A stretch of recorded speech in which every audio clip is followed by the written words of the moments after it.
दिल्ली के जंतर मंतर पर छात्रों पर हुए लाठीचार्ज के विरोध में वंचित बहुजन आघाड़ी के राष्ट्रीय अध्यक्ष प्रकाश अंबेडकर ने महाराष्ट्र बंद का आह्वान किया।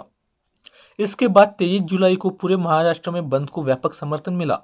विभिन्न शहरों में केंद्र सरकार और दिल्ली पुलिस के खिलाफ विरोध प्रदर्शन किए गए। अमरावती में भी बड़ी संख्या में विद्यार्थियों ने जिलाधिकारी कार्यालय तक शांतिपूर्ण मार्च निकाला और लोकतांत्रिक तरीके से अपना विरोध दर्ज कराया। छात्रों ने लाठीचार्ज की निंदा करते हुए न्याय की मांग की और अभिव्यक्ति की स्वतंत्रता तथा लोकतांत्रिक अधिकारों की रक्षा की अपील की।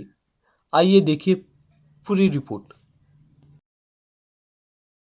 आज की परिस्थिति है, हमारी मांगे इतनी है कि जब एक शिक्षण व्यवस्था है तो वो शिक्षण व्यवस्था में जो एजुकेशन जितने भी वहाँ के काम है वो सब निष्पक्ष होना चाहिए, पारदर्शक होना चाहिए, उसमें कोई भी प्रकार का भ्रष्टाचार नहीं होना चाहिए।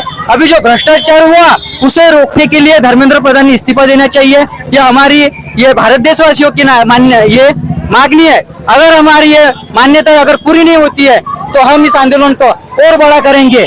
अभी तो सिर्फ जंतर मंतर में आंदोलन चल रहा है, लेकिन अभी पूरा जंतर मंतर पे आके बैठ जाएगा।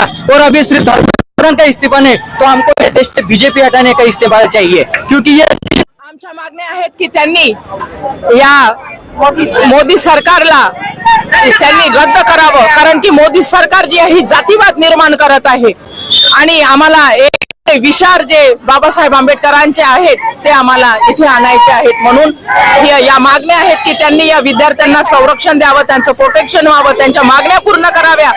आज 20 दिवस झालेले आहेत। सर्व विद्यार्थी भारतातले, पंजाब मधून आले, दिल्ली मधून आले, भारतातून नागपूरमधून सर्व मुलं तिथे गेले। त्या विद्यार्थ्यांना अतिशय मारहाण या लोकांनी केलेली आहे।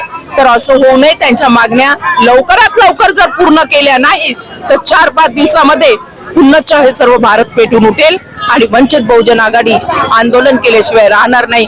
हा सरकारला आम्ही वंचित बहुजन आघाडीच्या वतीने एक इशारा देत आहोत आणि त्यांना